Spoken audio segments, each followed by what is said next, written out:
بسم اللہ الرحمن الرحیم۔ السلام علیکم، ویلکم ٹو ماہم کہانی۔ پلیز ناول کو لائک کر دیجئے۔ اگر آپ نے ابھی تک چینل کو سبسکرائب نہیں کیا تو چینل کو سبسکرائب کر دیجئے۔ چلتے ہیں ناول کی طرف۔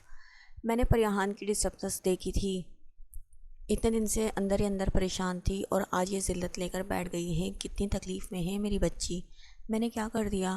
آنی پھپک کر رونے لگے۔ پریہان کی تکلیف محسوس کر رہی تھی وہ۔ پریسا جام بیٹھی تھی وہاں کچن میں، وہ فریج میں پڑی بریانی کا باکس اٹھا کر پلیٹ میں نکالتی اوون میں گرم کرنے لگی۔ آنسو مسلسل بہہ رہے تھے، دل کرلا رہا تھا، مگر وہ پتھر بنی کھڑی تھی۔ اسے پتہ تھا سب کو فیس کرنا مشکل ہوگا، مگر وہ اب طے کر چکی تھی انکل کی حقیقت کے بعد تو وہ پوروا کو کبھی اکیلے نہیں چھوڑ سکتی تھی۔ کیا خبر کبھی لالچ میں پلاٹ لینے کے لیے اس کے ساتھ بھی کچھ غلط کر جائیں۔ وہ سہم گئی تھی، ڈر رہی تھی، اندر سے کمزور پڑ رہی تھی۔ اتنی بڑی تو وہ بھی نہ تھی کہ معاملات سمجھ کر سنبھال سکتی۔ پانی کا گلاس بھر کر پیتے ہوئے گلے میں گولے کی طرح اٹکتے آنسو پینے کی کوشش کی۔ ابھی گرم ہو چکی بریانی سے چند اسپون لیے تھے جب کمرے سے عجیب آوازوں کے ساتھ رونے کی آواز سن کر اس کے ہاتھ لرزے۔ بھاگ کر وہاں پہنچی تو آنی بے حال سی بستر پر گری ہوئی تھی۔ انکل انہیں اٹھا کر تیزی سے باہر نکلے۔ پریسا بھی پیچھے تھی۔ جب پریہان اور پوروا کو آتے دیکھ کر وہ پلٹی۔ تم دونوں ابھی گھر پر رہو، میں جا رہی ہوں، بچوں کو سنبھالنا اور فکر مت کرنا، 2 گھنٹوں تک عفان کی فلائٹ ہے، وہ پہنچ جائیں گے۔ پریسا تیزی سے بولتی، ایک ناراض نظر پریہان پر ڈال کر باہر نکل گئی۔ پوروا بری طرح روتی خوفزدہ ہو رہی تھی، وہ اپنی جگہ شرمندہ سی کھڑی رہ گئی۔ آنی کی محبت بے لوث تھی، اس نے انکل کو سنوانے کے چکر میں آنی کو ہرٹ کر دیا تھا۔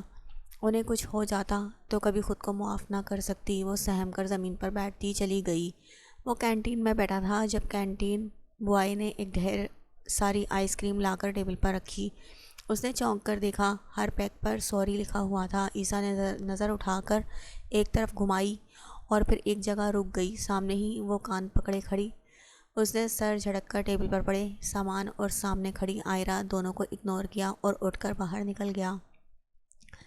آئرہ تیزی سے اس کے پیچھے بھاگی۔ وہ لیب کی طرف بڑھ رہا تھا جب اس نے زور سے اسے پکارا تھا، عیسیٰ خان پلیز میری بات سنیں، آئی ایم سوری پلیز۔ وہ روحان سی آواز میں بولی تو عیسیٰ رک کر پلٹا تھا۔ Sorry for what? You have done nothing, وہ سنجیدگی سے بول رہا تھا۔ آئرہ قدم بڑھا کر اس کے پاس پہنچی۔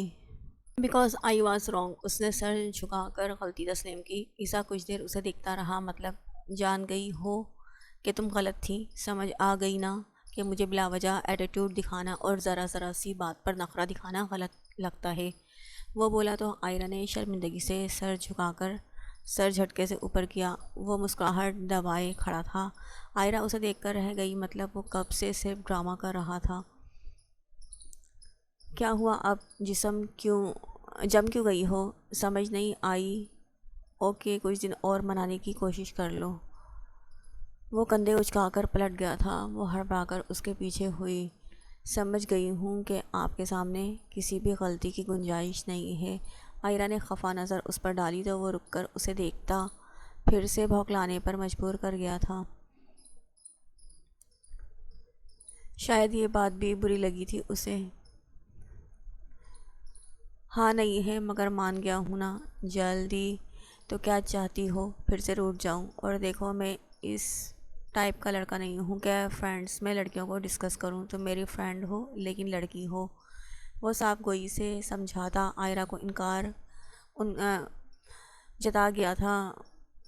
جتا گیا تھا۔ فرینڈ کیا وہ بس فرینڈ تھی؟ وہ تو جانے کیا کچھ سمجھ بیٹھی تھی۔ اس نے بے ساختہ عیسیٰ کو دیکھا، کیا ہم فرینڈ ہیں؟ آئرہ نے رک کر سنجیدگی سے پوچھا تو وہ بھی اس کے سامنے رک گیا۔ آف کورس، اس لیے تو ساتھ ہو، تمہیں کیا لگا کہ ٹائم پاس کر رہا ہوں؟ وہ مسکرا کر بول رہا تھا، بہت پیارا مسکراتا تھا۔ یونی میں یہ بات مشہور تھی کہ عیسیٰ خان کی مسکراہٹ بہت بے ساختہ اور اٹریکٹیو ہے۔ آج وہ اس کے سامنے مسکرا رہا تھا مگر آئرہ کو تو اس کے جملوں نے ساکن کر دیا تھا۔ تو کیا وہ یک طرفہ محبت میں مبتلا رہی تھی؟ اتنی خوش فہم ہوتی رہی تھی اور وہ سامنے کھڑا مسکرا کر فرینڈ کہہ رہا تھا۔ اچھا سنو، میں کچھ دن نہیں آؤں گا، بزی ہوں، تو تم ویٹ مت کرنا، اوکے؟ وہ پھر سے قدم آگے بڑھاتا بول رہا تھا۔ آئرہ وہیں کھڑی رہی تھی۔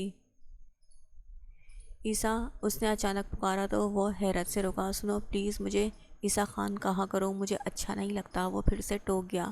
اس بار وہ سمجھ گئی تھی کیوں ٹوک رہا ہے۔ وہ ہاتھ میں رکھ رہا تھا اسے شروع سے ہی ایک لائن رکھی تھی درمیان میں، اور ایک وہ تھی کہ سب بھلائے جا رہی تھی۔ میں آپ کو فرینڈ نہیں سمجھتی۔ وہ اس کی بات کو اگنور کیے بولی تو وہ ٹھٹکا اور ابرو اچکائی۔ میں پہلے دن سے کبھی آپ کو فرینڈ نہیں سمجھتی تھی۔ وہ مزید بولتی قریب آئی۔ عیسیٰ خاموشی سے اسے دیکھ رہا تھا، چہرے پر گہری سنجیدگی چھا چکی تھی۔ میں آپ کو پسند کرتی ہوں۔ وہ اس کے عین سامنے آ کر رکی اور آہستگی سے بولی۔ عیسیٰ کو اب بھی کوئی جھٹکا نہیں لگا تھا۔ وہ اپنی بات کہہ کر جواب کے لیے منتظر رہی، مگر وہ تیزی سے پلٹ کر چلا گیا۔ آئرہ کی آنکھیں بھیگ گئی تھیں۔ وہ تیزی سے پارکنگ ایریا میں کھڑی اپنی گاڑی کی طرف بڑھا، چہرہ سپاٹ ہو رہا تھا۔ یار میں تو کوئی فرینک نہیں تھا، اتنا خود میرے پاس آئی تھی، خود مجھ سے کہا پسند کرتی ہے، شادی کرنا چاہتی ہے۔ میں نے جب پرپوز کیا تو مان گئی، شادی تو کر لی۔ اب پتہ چلا وہ محبت کا اظہار اور شادی کی آفر سب پرینک تھا، میں بس ایک کھیل تھا اس کے لیے۔ موسیٰ کی آواز، نم آواز اس کے کانوں میں گونجی تھی۔ اس نے بال مٹھیوں میں جکڑ لیے تھے۔ تو کیا آئرہ بھی اس سے کھیل رہی ہے، پرینک کر رہی ہے؟ کیا لڑکے مذاق ہوتے ہیں بس؟ عیسیٰ خان اب سب کو موسیٰ کے تجربے کی آنکھ سے دیکھنے لگا تھا۔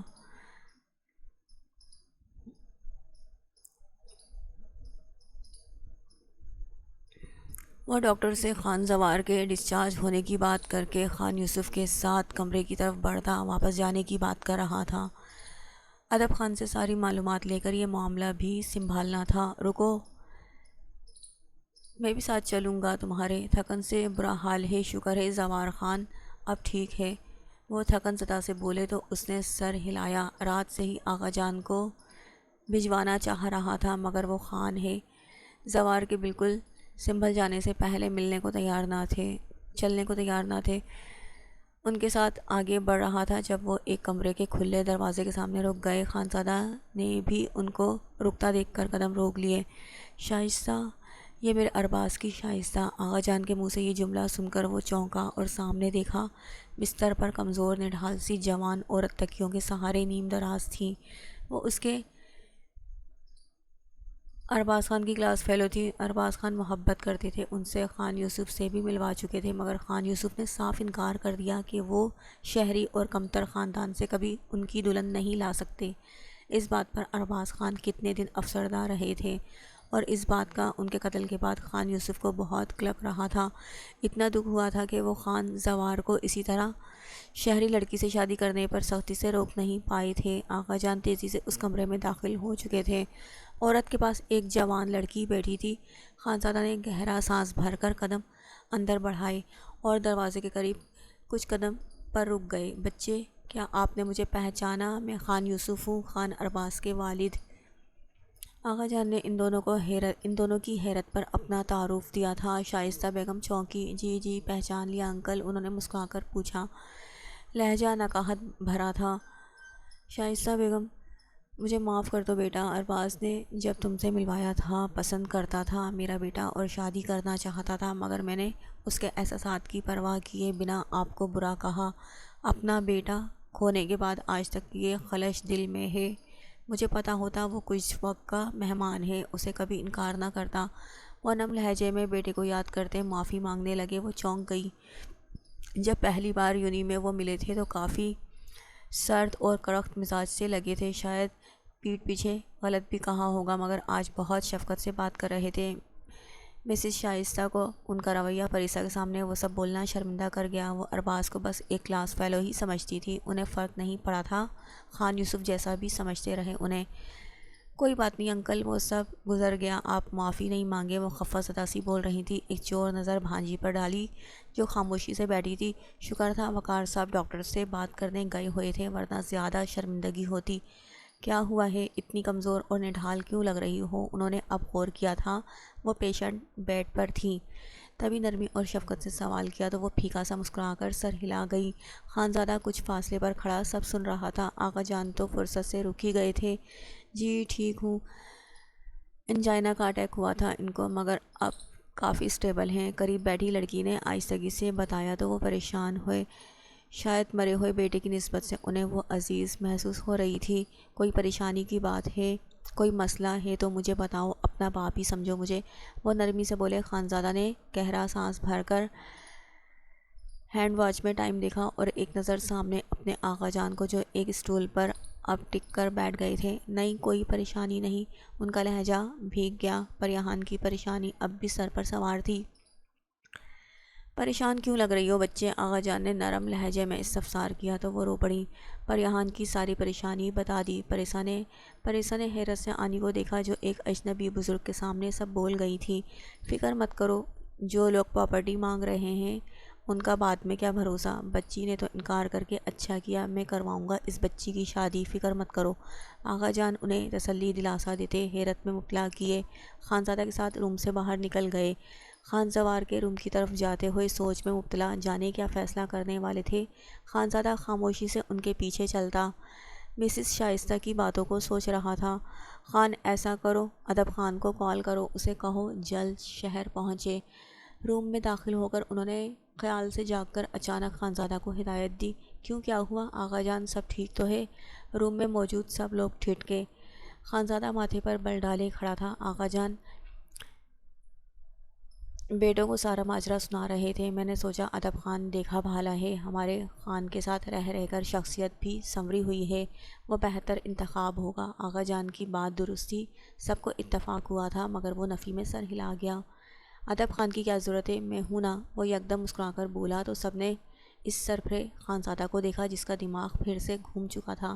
کیا بکواس کر رہے ہو، ادب خان کو بلاؤ، یہ مذاق کا وقت نہیں ہے۔